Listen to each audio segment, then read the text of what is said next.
Well, welcome everybody. My name is Steve Traubert, and I have the great pleasure of being the facilitator of our session today.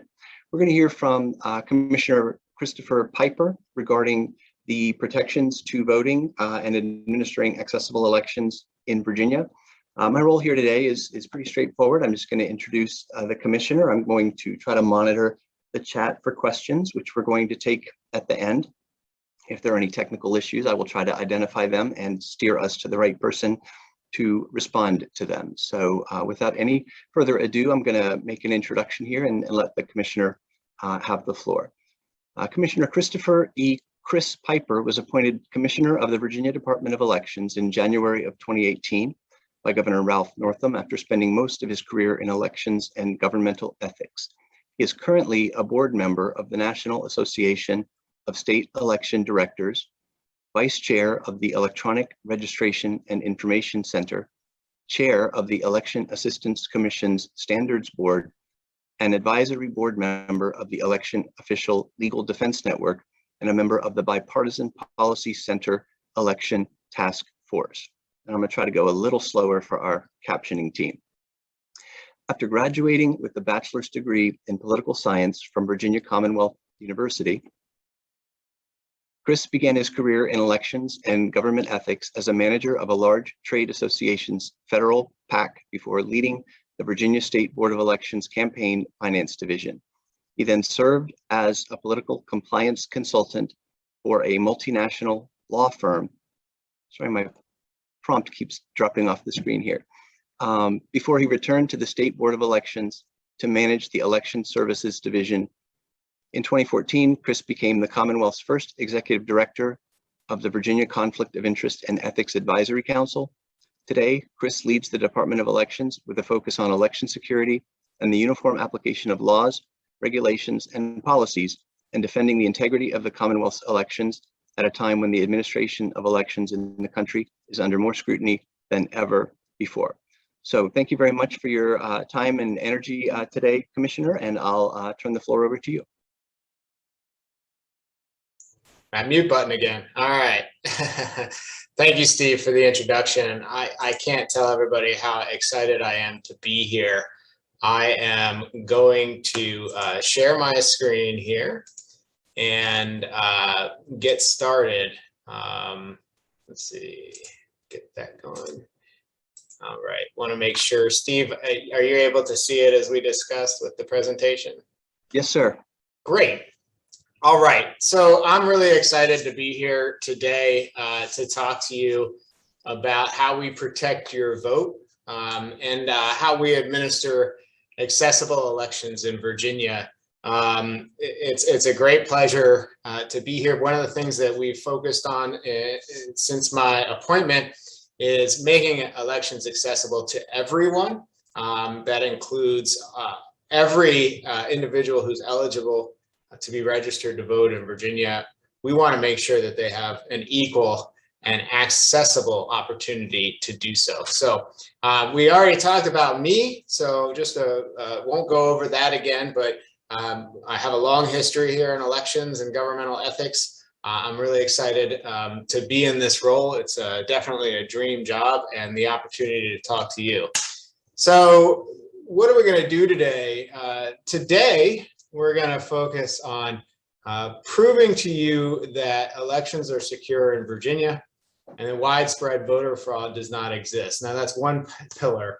And the reason that's important is because ever since the 2020 November general election, there has been a lot of questions about how we administer elections in the United States. And I'm gonna take some time today to talk about those, to fill in the truth rather than the falsehoods and the misinformation that's out there. I'm also going to focus a lot on how we at the Department of Elections are working to ensure access to the polls for all Virginians. And I want to, be very, very as humble as I can here in saying that we still have a long way to go. We are not perfect by any means when it comes to accessibility for the Commonwealth and its citizens. And so I'm gonna, go through this presentation, but I cannot wait for the discussion at the end. We are open and wanting to hear from you about what we can do to continue to make elections more accessible. So we're going to focus on those two areas, but I'm really excited about the opportunity to hear from you. So please utilize the chat function. Let's try and answer as many questions as we can today.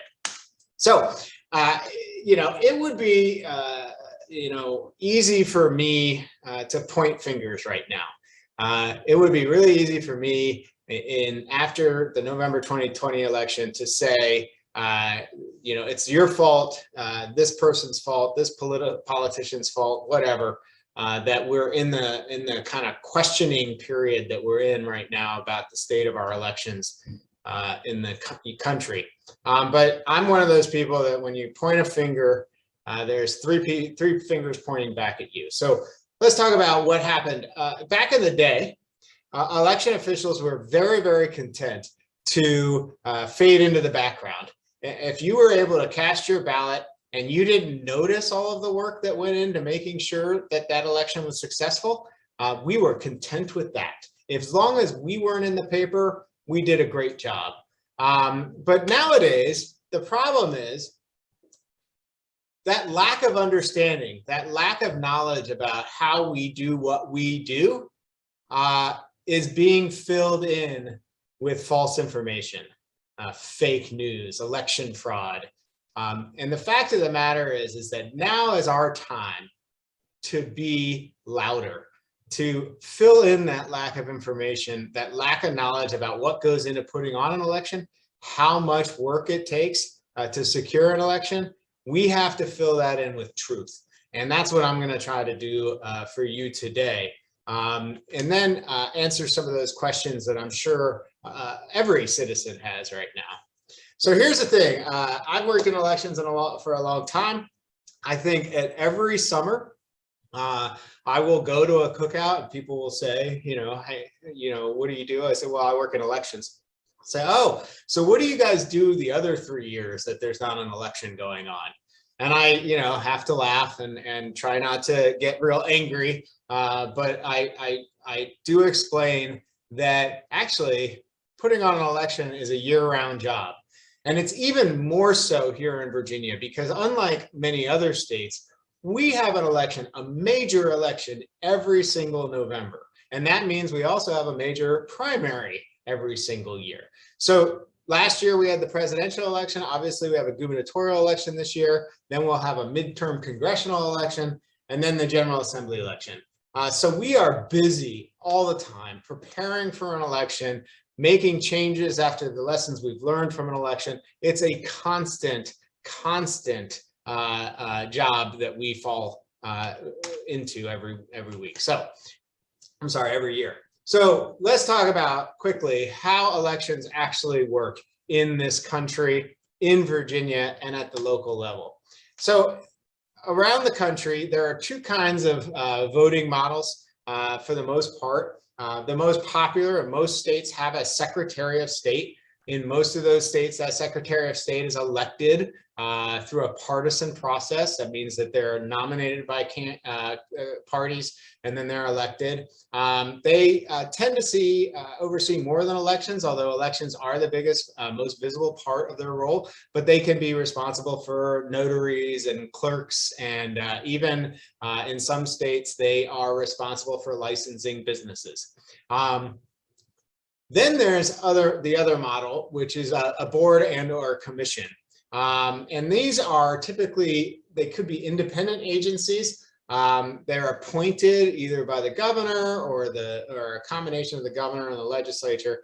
Their sole purpose is to conduct elections, and then they appoint directors who manage the elections themselves.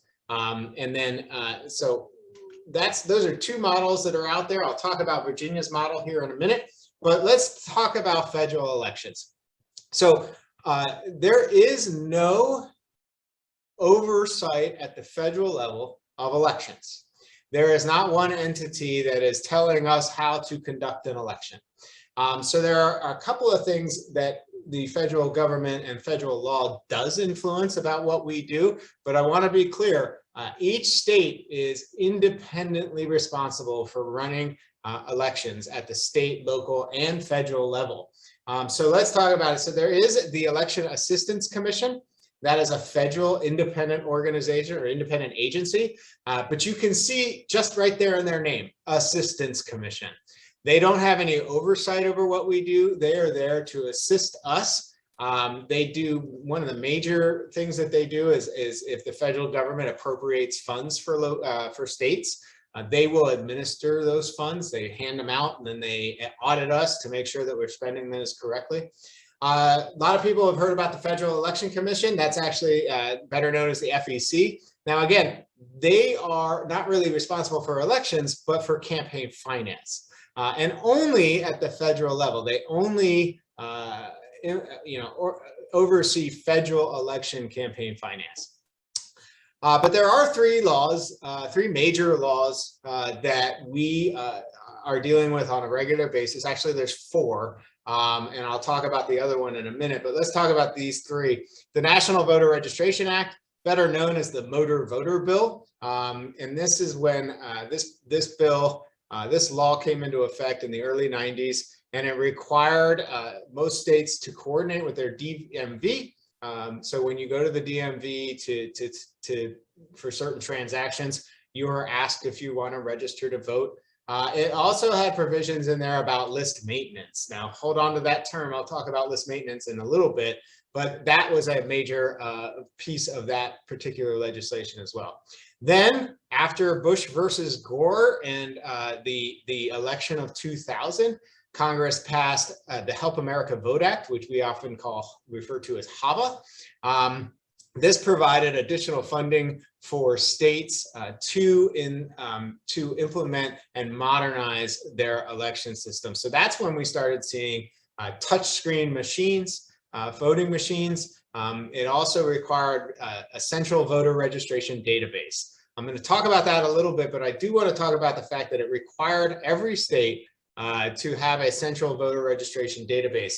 The funny thing about it is this is something that the rest of the country had to catch up to Virginia. Virginia was actually one of the first state in the country to implement a statewide voter registration database, and we did that in 1972. So in 2002, federal government said, hey, that's such a good idea, we're going to require every state to do that. And then there's the Military and Overseas Voter Empowerment Act, the MOVE Act. This oversees military personnel getting and requires us to send ballots to overseas and military personnel at least 45 days before the election. And actually 45 days before the election was just last week. And we did confirm that all localities mailed out their absentee ballots to overseas and citizens military personnel living abroad. Okay, there's also the Voting Rights Act. I'm going to talk about that a little bit. That's at the federal level. It does require certain provisions. And one thing I should note with HAVA, it not only required the things that we list here, but we also talk about a requirement for accessible ADA compliant polling places in there. Okay, so talk about Virginia. In Virginia, we have a state board of elections. There are 5 members. 3 of them represent the governor's party, and 2 of them represent what I call the second place party, because in the law it says the governor's party gets 3, and whichever party got the second highest number of votes in the previous gubernatorial election gets 2 members to sit on the board. Typically, it's either Democrat or Republican. It hasn't happened that we've had an independent in well over 40 years elected governor. But in this case, we have 3 right now from the Democratic Party, which is Governor Northam's party, and 2 from the Republican Party. They have to be approved by the General Assembly, both House and Senate. Each of them serves a 4-year term. And the State Board of Elections is really not a supervisory board. They have no oversight over our office, the Department of Elections. What they are is what's called an advisory board. So they're responsible for things like certifying election equipment, certifying the election results, and advising elect on policies, guidance, regulations, forms of that nature. They approve those sorts of things that we bring to them. They can request adjustments to those regulations. And then, of course, we have to work to get those done. But we have a great board. They're very knowledgeable. They work hard. And they have been great partners to us here at the Department of Elections. So that's the membership of our board right now. Chairman Brink, Dr. O'Bannon, Jamila LaCruz, Donna Nerix, and Angela Chang. So the Virginia Department of Elections. This is a separate entity from the board. We're responsible for the day-to-day operations of elections in the Commonwealth of Virginia. As commissioner, I oversee the Department of Elections, and we provide what we call, documents and ensure the uniform application of laws around the Commonwealth. I'm going to get into that a little bit more, but let's then talk about local offices. So there are 133 counties and cities in Virginia, and each one of them is responsible for the actual administration of the election. So with regard to disability, they are responsible for setting up all of the polling places to ensure that each polling place, first of all, is ADA compliant. Second of all, that there's appropriate signage at each polling place. We'll talk about curbside voting in a little bit to ensure that any individual who is unable to get into the polling place has the opportunity to contact the officers inside so they can come out to their car and provide voting materials that way. They're also responsible for determining voter eligibility, and they do that in concert with what are called electoral board members. There are 3 electoral board members in each county and city. They are appointed by the circuit court, and again, it's 2 members of the governor's body and 1 party, and 1 member of the second place party. And of course, they're responsible for appointing the thousands of officers of election that work in the polling place each and every day. So I talked about uniformity earlier. When we're looking at these models, you have very little oversight, in fact, no oversight of elections at the federal level. Then at the state level, we are responsible for the uniform application of the laws in each locality. And there's 133, as I mentioned, and a lot of people that go into all of this. So the Department of Elections' job is election uniformity. So what does that mean? I love this because I think about McDonald's when I think about what the Department of Elections' job is. The Department of Elections' job is to ensure that if you go to vote in the city of Richmond, that your experience is the same or similar to somebody who goes to vote in, let's say, Danville, right? And that's important because each voter should have an equal and accessible experience when they go to vote. And we want to make sure that that people are treated the same in every single one of our 133 localities. And I think about McDonald's because McDonald's, the reason that they're so successful, and they've been so successful over the years, is that if I go and order a Big Mac here in the city of Richmond, I'm going to expect it to taste a certain way. And then if I go and I'm in New Mexico and I see a McDonald's, I'm like, man, I really want a Big Mac. I'm going to go to that same McDonald's in New Mexico and I'm going to have the same experience. I'm going to have a Big Mac that tastes just the same as it does in the city of Richmond. That's what we want voting to be like in Virginia. We want to make sure that everybody has equal access to the polls, no matter where they live. So again, we are working very, very hard to ensure that uniform application of the laws here in Virginia are applied across the board. So there's a little note about electoral boards and their responsibilities, and the general registrar's director of elections and their responsibilities. All right, now we've set the framework of how elections are administered here in the Commonwealth of Virginia and around the country, really. Let's go into talking about how we protect the election. So there's a lot of things a lot of disinformation that's out there, false information that I would like to take a moment just to clarify. So list maintenance in Virginia. Lots of accusations that dead people are voting or that people that are not qualified to vote are voting, and that's simply not the case. And we'll tell you what we do here in Virginia.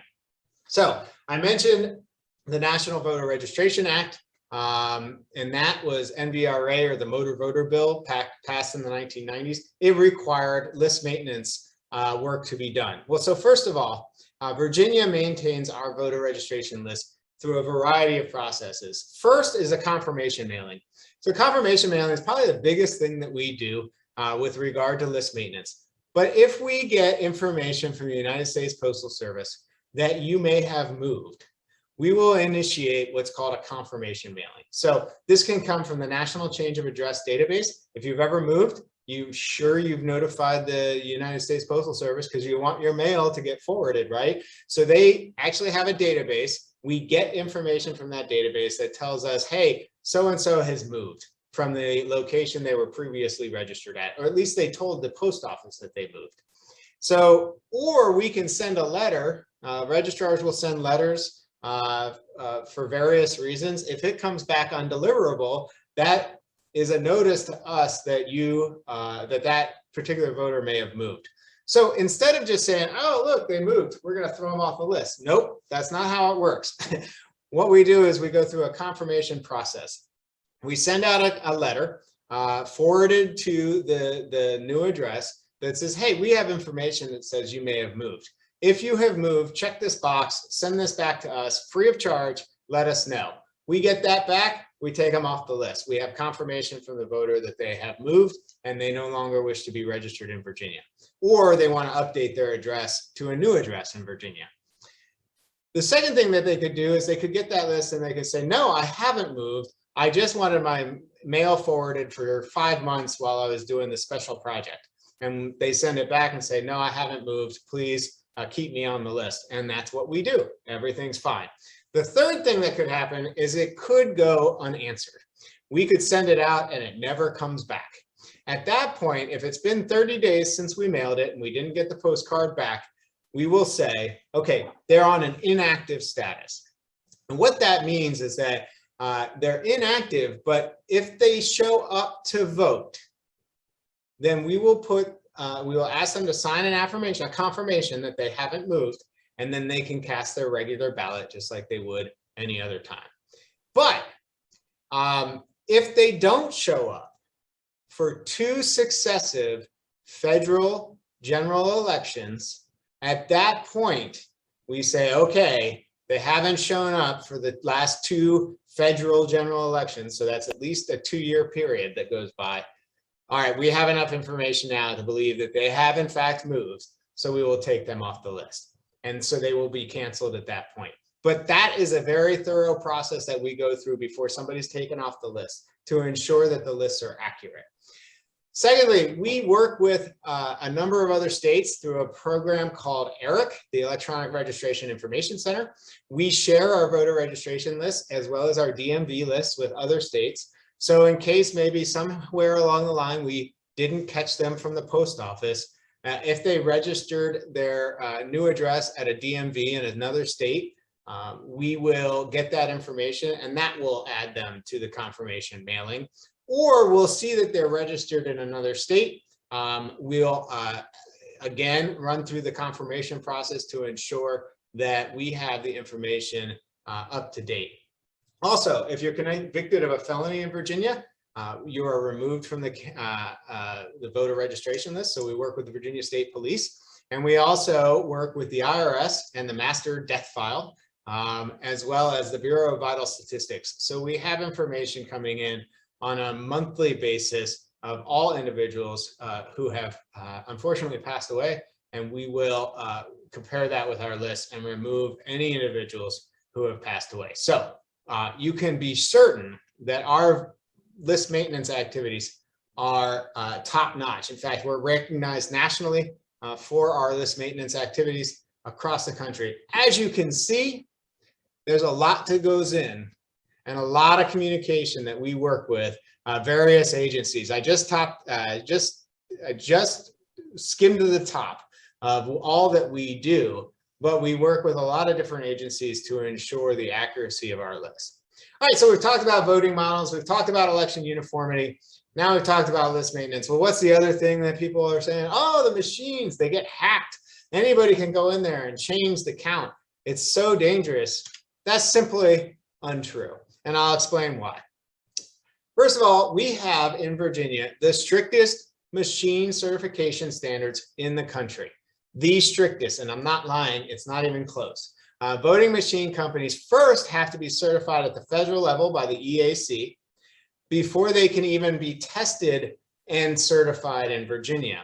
But it's not enough. They don't have to just pass the test at the federal level. They have to come to Virginia and test even more stringent testing.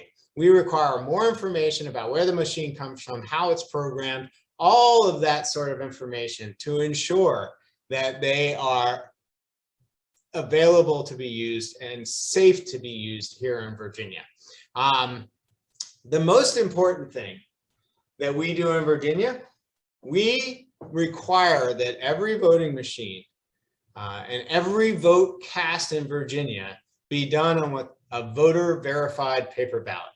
Now that's important because we have to talk about what happens if there are questions about how whether an election was conducted properly. Well, if we have a voter verified paper ballot, then we can always go back to the original voter's record, right? We can see this is how a voter actually wanted their ballot cast. So if there's questions about the machine, if somebody thinks, hey, this machine's been hacked, we can go back to the paper ballot and we can say, okay, let's recount all of them and see if the machine counted correctly. That's an important thing. Now, a lot of you may be saying, well, paper is great if you don't have a print disability or some other disability that would prevent you from utilizing that paper ballot. So in Virginia, this year, we passed a new law that requires us, if you are print disabled, you can request an absentee ballot, and that will be done, sent to you electronically. And then you're able to mark that ballot on your computer. At that point, you'll print it out and be able to mail it back to us. This is an electronic ballot marking tool. This was a big step forward for us. It's one of those situations why I'm desperate, and not desperate, but why I'm very excited to be talking to you all today and getting some feedback. This is personal to me. My mother-in-law was print disabled, and so we didn't realize and didn't think about, unfortunately, that in the midst of this pandemic, when people could not have somebody assisting them as they normally would in previous elections, that they would need to be able to vote an independent ballot. And this process allows those with a disability, especially a print disability, the opportunity to vote a ballot independently and that's very exciting that we've been able to implement this. Further, if you have a disability that would prevent you from being able to mark the ballot in any other way, there are what we call accessible voting machines.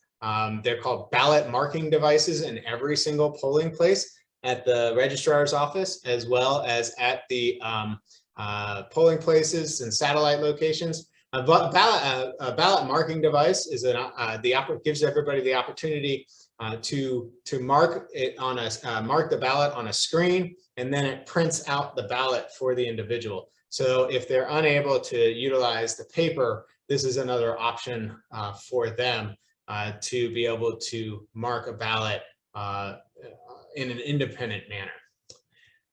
Okay, so one of the things that keeps coming up is that ballots can be hacked, or that, I'm sorry, voting machines can be hacked. Well, it's very hard to hack a machine that's never connected to the internet. In order to hack that machine, you would have to actually have access to the machine. That's not going to happen on election day. It's not going to happen in the voting polling places prior to election day where early voting is going on, because the machines are monitored the whole time. And after voting is done for the day, they're locked up and they're sealed. They're put away, and we would know if they were tampered with. Because they're sealed. So it's really important to understand that you cannot hack a voting machine in Virginia unless you have access to it. But what if someone should have access to the machine? Well, we thought of that too. So logic and accuracy testing is something that's required of every voting machine in Virginia before it's deployed for use in an election. So L&A testing actually involves simulating election day scenarios and different issues to see if the machines are responding and operating accordingly, and most importantly, accurately counting votes. So once they've determined that it is in fact accurately counting votes and not weighting votes, you may have heard that during the discussions following the November 2020 election, they don't weight votes. We make sure that they're counting the way we anticipated them to be counting. And then if it is functioning properly, it is locked and sealed and secured until election day. And then that sealing is the most important part. If it's sealed, it's signed by the electoral board and other election officials. And if that seal is broken, then we will not be able to use that machine. That's really important to understand. So once the machine we know it's working, operating properly, then it's not touched again until it's ready for deployment for the election. All right. So one of the other things we hear a lot about is absentee ballots and the concerns that folks have about absentee ballots. Well, we do have absentee ballots here in Virginia, but it is a safe and secure process. I'm going to talk a little bit about that process, but essentially in Virginia, the great thing is you no longer need an excuse to vote early or to vote by mail. And this is really important because I think, especially for certain members of our certain citizens that we have here in the Commonwealth of Virginia, voting on election day, especially a presidential election when there was a long line, could be very, very, very inconvenient and could be a barrier to actually casting your vote. So in Virginia, we removed all those excuses starting last year in 2020. So beginning 45 days before the election, again, that was last week, you can now go at a time of your choosing. If you want to vote in person, you can vote in person at the registrar's office, or if they have a satellite location, you can do that too. The 2 Saturdays before the election, all voter registration offices have to be open for early voting those 2 Saturdays. And this year, some localities are opting to open on Sundays, thanks to a new law that went into place earlier this year. So the question about absentee ballots is how we can be sure that they're being cast by the people who are who asked for the ballots or who are supposed to be casting those ballots. Well, I'll talk about it very quickly. Essentially, there's a processing requirement here in Virginia. First of all, in Virginia, you have to request an absentee ballot to come through the mail. You have to do that either online or through paper. There's a whole verification process that goes into that, including providing your name, your DMV ID, your social security number, your birth date, your registration address. A whole bunch of stuff goes into that. So once you've requested it, we send it to you, and then it comes back. And then when you're filling out the absentee ballot, you're signing that. You're also providing additional information. So once the envelope comes back to the registrar's office, first they check to make sure that you requested a ballot. Second, they go to check to make sure that the information on the envelope is filled out correctly. If it's not, you're offered an opportunity to cure that ballot. So if it's filled out incorrectly, they will contact you to ensure that you have an opportunity to correct that error. And then once they've checked it in, they deposit the ballot into a secured container to be scanned later. So what does it mean to be scanned later? in order to go through opening the envelopes and then running them through the machine, it requires what's called a pre-processing meeting. A pre-processing meeting requires a public meeting, and it requires that at least 2 election officers, one representing each party, Republicans and Democrats, to be in attendance to work this process. So they open the ballots once they've verified that it is who they say it is, and they set the ballot aside, maintaining the secrecy of the ballot to ensure that the individual is not connected with their ballot. And so we don't know how they voted, essentially. And then they go through the process of running through the machines and to ensure that the process is fair, it's open, it's transparent. So there's so many things along the way to prevent fraud from mailed in absentee ballots that it really would be impossible to commit any sort of widespread fraud in this area. So thinking about it, you know, we election administrators are like emergency managers.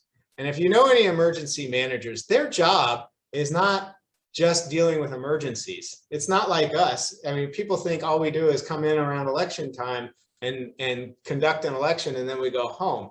It's not like emergency managers just show up when there's an emergency and then go home. They're sitting around just like us and thinking about all the things that possibly could go wrong and then working to put things in place to prevent that from happening. And not only prevent it from happening, but what to do if it does happen anyway. So we can be prepared for the worst possible situations at any time. And that's what we do most of our day. We are not only making sure that people have access, equal access to the ballot, but we're also ensuring that if something were to go wrong, we can fix it. So I bring this up because the things I've seen and the disinformation out there is 100% because people think we just show up on election day and didn't think through all of these worst case scenarios. We certainly do.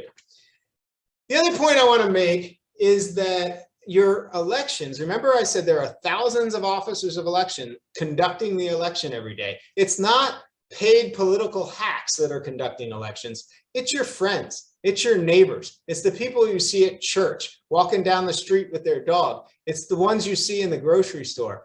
These are the people who are working the elections. They are human, so they're not perfect, and mistakes can be made. But at the same time, they are dedicated about defending our democracy. And that's an important point. It is not just people like me who are appointed to this position. Although I would say, you know, I'm incredibly nonpartisan. We work very hard to ensure equal access to the ballot, no matter who wins or loses. But I want to point out the people who are actually down there conducting the election are your friends and your neighbors. And that is an important point to remember. The other thing I'll point out, the election administrator's prayer, dear God, please let there be a high turnout and wide margins. Because when I talked about earlier fading into the background, election administrators tend to fade into the background when there's a wide margin. People don't question it. Hey, there's no reason to question somebody winning by 10,000 votes, right? When there's only been 50,000 votes cast, we can be pretty sure that there's no way that somebody could make up that result.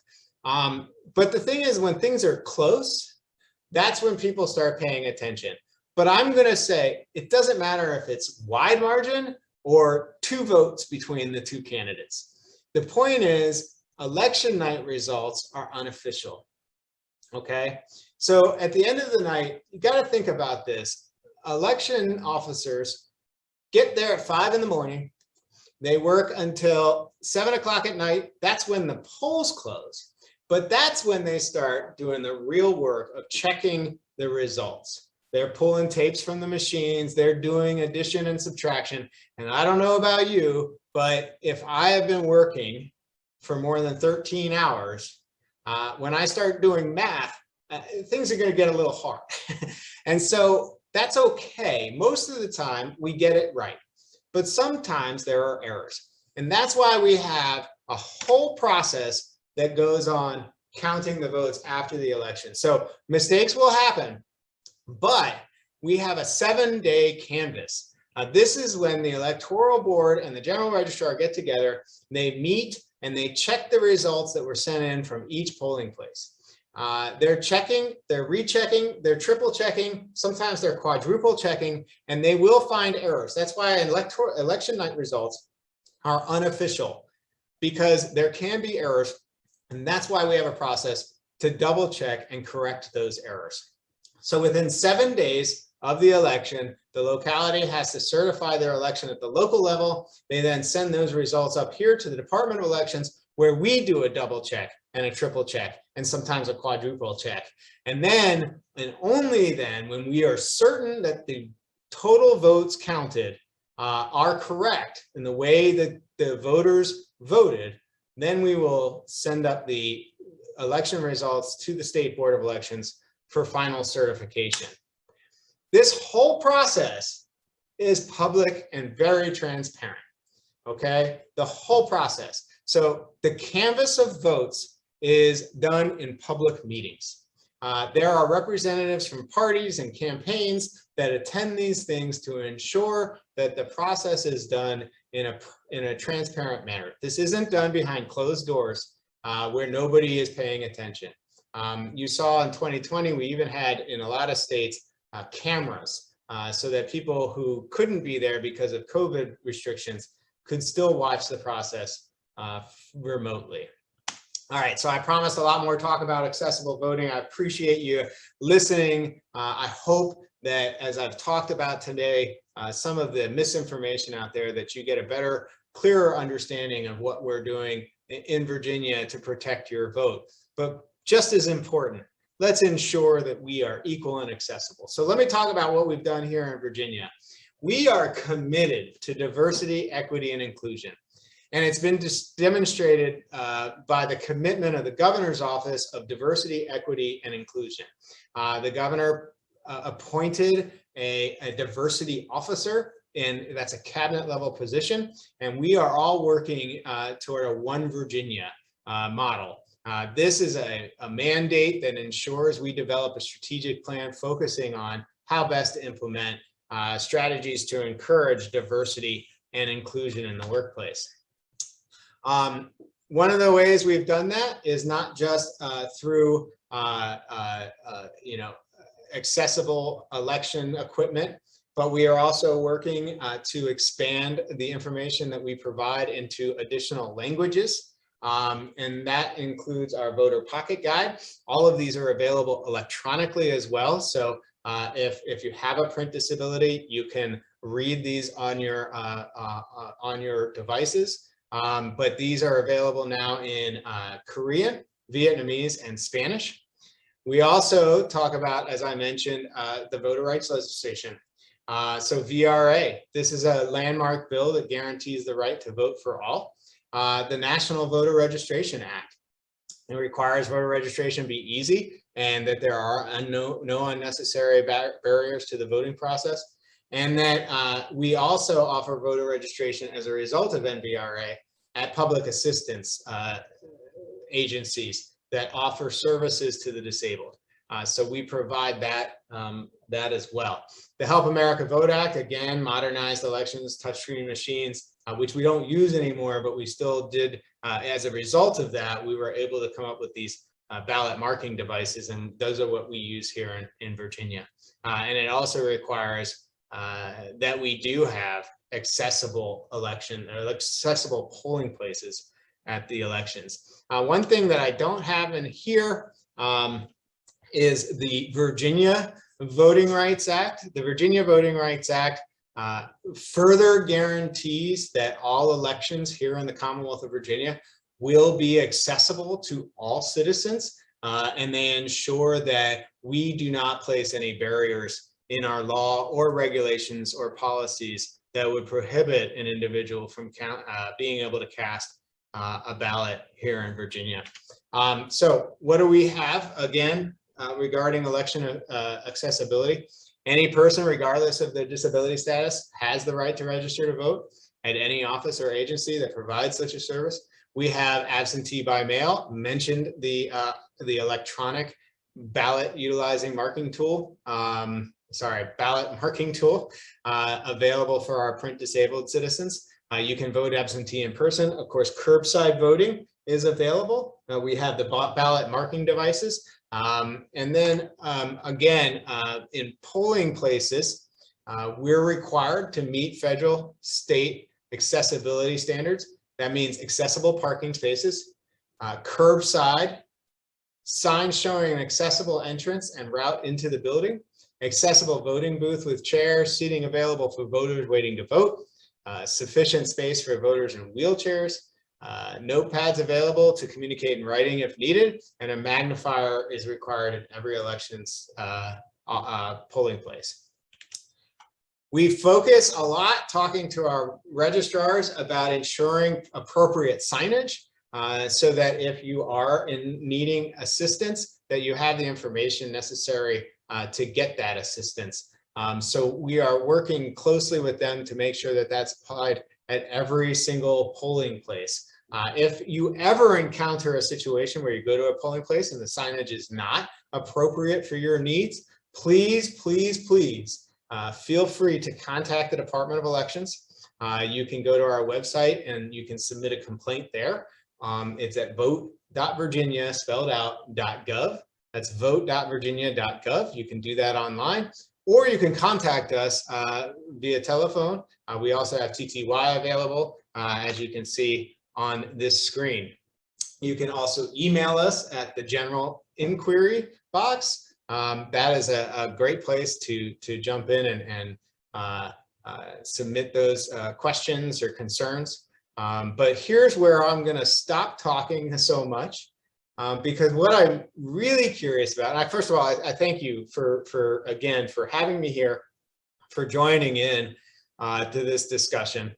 I hope, that I really have been able to convince you that your vote will count here in Virginia, that it will not be compromised, that it will be an accurate results that we eventually do provide. And I hope I've shown to you how much work goes into putting an election on an election, both at the state and local level. But most importantly, the opportunity to answer some questions for you all, to address concerns, to begin the discussion about how we can continue to improve and make voting more and more accessible. We want to do that here in the Commonwealth of Virginia. I'm committed to it, and I thank you all for the opportunity to have this discussion. So with that, Steve, happy to answer any questions the group might have. Commissioner, we do have one question initially from Valerie Jones, and that question I'll read in just 1 second. Everyone else who may have a question, I'd like to go ahead and invite you to put your questions into the chat. I'll be monitoring those questions and presenting them to the commissioner. So Valerie's question is, what is the process of a person with a disability for curbside voting, and what is the process that is put in place for the privacy and security of this individual's vote? Right. So the requirements for curbside voting, and it's a great question. You would pull in if you're unable to come into the polling place with regard to a disability. There's signage out front that gives you a phone number to call. You would call that phone number. There's also, if you're maybe don't have a cell phone, the best thing to do then is to contact the registrar's office, let them know that you're on your way, or if you plan to be there right at 9 a.m., say, then they will contact the election officers in that polling place, and they will be ready for you when you arrive. So once you get there and you call, or maybe the person's waiting for you, the election officer's waiting for you, they bring out a ballot in a privacy sleeve. They first check you in, they make sure you are who you say you are, ask you for your ID. Once that's done, they can hand you the ballot in the privacy sleeve. They will stand to the side so you can vote that ballot independently. and in a manner that does not compromise your vote. You put that back in the sleeve, and then you place it. You give it back to the election officer. The election officer then carries it inside and casts the ballot on the machine at that point in time. And so that is, and then they of course come back out and they give you a "I voted" sticker, which is probably the best part of any voting experience, I think. So it is it's an opportunity to cast a ballot in a private and independent manner for anybody who suffers from anybody who cannot get into the polling place due to a disability. And a follow-up question, wait a minute, isn't there a new law that requires them to post a number at the polling place? You do not have to call in advance, do you? You don't know. So what I was saying is, if you're in a situation, that's correct. They have to post the number at the polling place. What I was saying is, if you're in a situation where maybe you don't own a cell phone, so you couldn't call when you arrive, you can plan in advance to arrive so that they know you're coming. That was my point. Some people may not have a cell phone, so there is the opportunity to plan in advance with the registrar's office. All right, thank you. I'm going to jump in with a question and first a comment. And I really would like to thank you, Commissioner, for coming in and explaining a lot of these processes. And I'm someone who receives a lot of insights from other states regarding the problems that they have with elections. And every time I get one of those emails that lists the problems that are going on in other states, I have a little micro panic attack where I say, oh my gosh, did we miss something? And I'm relatively pleased and satisfied with all the improvements that you and Virginia have made in the past year or so regarding access to elections. But I do have a question, and I think it's an ongoing problem that we've noted here at the Disability Law Center of Virginia for a few years. And that is, and you highlighted this earlier, the sort of the local nature of elections and how there really isn't a lot of federal mandate about how exactly elections go forward. And then you mentioned the sort of local nature of the elections with the local registrars and then even the local polling sites. So if someone were not to know about a barrier to voting until they arrived at a polling site, which is obviously something that isn't always set up the same way in everyday life. For example, a polling site at a school usually doesn't have the same entrance as the everyday entrance to the school. And so what we find is a lot of these locations, maybe doing their very best, may have a gymnasium door that is open where folks are supposed to enter for voting that isn't the ordinary entrance. And often those ramps are steeper than people realize. Often the signage is in the wrong place. Often the accessible parking is literally on the other side of the building, and there may not be some of those things in place. So just sort of giving us some guidance on how we should steer our constituents and steer our voters when those questions come up kind of at the last minute where we can't anticipate those things ahead of time. Is this something that we should be referring people to a local registrar? We should be referring them to those resources you just posted on the last slide of your presentation. How would you advise us to share those resources that you are putting forth to make sure that people who show up to vote have that opportunity if they encounter something unanticipated? So the first recommendation I would have, and it's a great question, Stephen, I appreciate it. The first recommendation I have is with Virginia, you have an opportunity to vote early. And I bring that up, first of all, I don't ever want to have anybody have to call, right, with that kind of a concern. But I do point out that the opportunity to vote early or absentee by mail allows for situations to be corrected should they arise. I can say, like, most voter registration, most early voting locations are done at the general registrar's office. Those are definitely ADA accessible and should be an easy experience. But that said, we should never have a situation where you run into that on election day. However, if you were to run into something like that on election day, I do think that their first call is to the local voter registration office to address the problem. The second call is to our office so that we're made aware and we can work with the locality to address the situation as well. I think that at that point, the goal would be to make sure that it's accessible for the remainder of the time. that voting is going on. But hopefully there's an opportunity to correct that so that the individual that is being disenfranchised in that situation can get their opportunity to cast a ballot in an accessible manner. All right, thank you. I'm going to read you a follow-up question and then a new question. In following up with the prior question about curbside voting, are all polling places required to have curbside voting? Yes. Okay. Anywhere voting happens, curbside voting is requirement. All right. And the next question is, thanks for a great presentation. Would you discuss the process for an individual that may require assistance to cast their ballot? Sure. And thank you for the kind words. So essentially, if you go into the polling place, either on election day or in person, or even if you're voting absentee, there's an opportunity to note to the election official or on your absentee application that you require assistance in order to complete the ballot. That point, the assistant, who you can choose an assistant, so you can choose to bring an assistant with you, or 9 times out of 10, it's an election officer. So if you don't have one, an assistant who can come with you, an election officer can act as your assistant.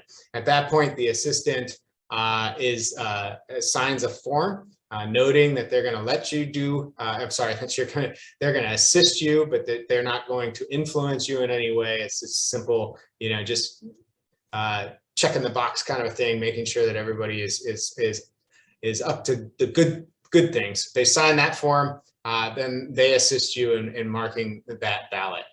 So you can choose your assistant, or one can be provided for you. It's a very simple process. The most important thing is that you note either on your absentee ballot application that you're going to require assistance, or when you come to the polling place, whether it's early voting or on election day, that you require assistance, and they'll walk you through the process. It's pretty simple, and they are trained on this. And I would like to make that point.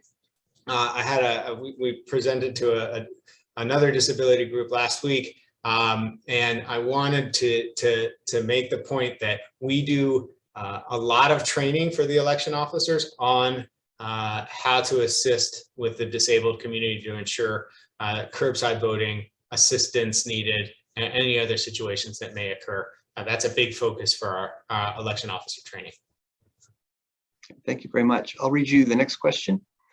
In doing voting election surveys, I have come across quite a few polling places that don't have smooth surfaces that allow an individual that may use some sort of walking device to have a clear pathway to the polling site. Should this be a requirement for the polling place? So all polling places require, ADA accessibility, and required to meet that requirement.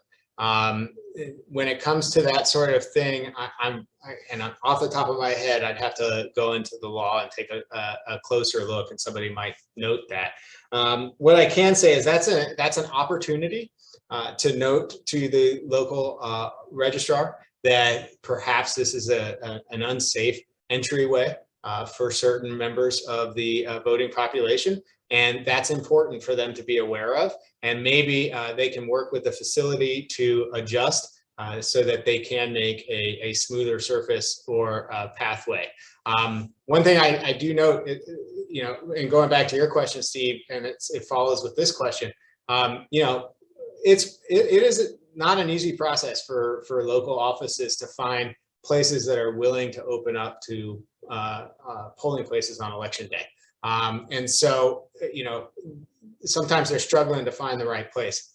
Now, they do have to ensure that it's ADA accessible, but the point being is that pointing out issues like that is really important. And I know that every registrar and the department is committed to trying to find a safe access for every individual.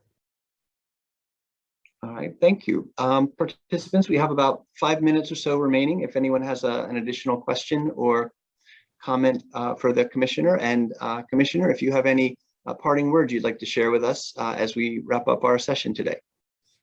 Well, I can't thank you all enough for the opportunity to talk to you. You saw our email address and our phone number. I do want to encourage everybody If you have suggestions about how we can continue to improve, we want to hear them. We here at the department have a very, very strict mantra that we're good, but we can always be better. And we want to be better for you. We want to better serve you. So please let us know how we can assist in that and making sure that happens. We will continue to learn, continue to get better, and it starts with getting information from you all on how we can do that. So please let us know what we can do to support you and your opportunity to vote in a free, independent, and accessible manner. So thank you for that opportunity.